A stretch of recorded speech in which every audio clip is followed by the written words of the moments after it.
Yesterday, I talked about how either visualizing or imagining a negative situation like death, but you could plug in any situation there, is the only way to really try to ease the pain before that situation arises, really, so that we're not surprised by it when it does eventually happen, if it does.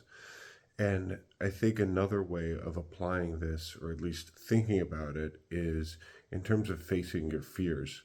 If you can imagine something happening, you can start to pull away some of the fear associated with it.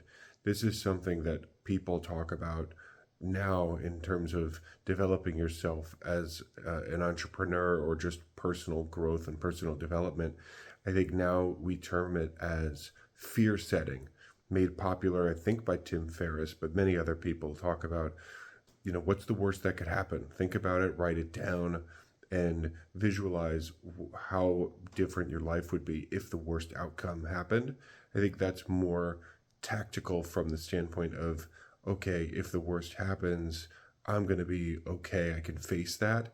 But doing this other type of exercise that's, I think, more rooted in Stoicism, although they both are, is going to focus more on not what's my life going to look like, I'm going to be okay, but the fear is really not as bad as I think it is. I think the two are very similar, but one, I think, has that terminology of fear setting.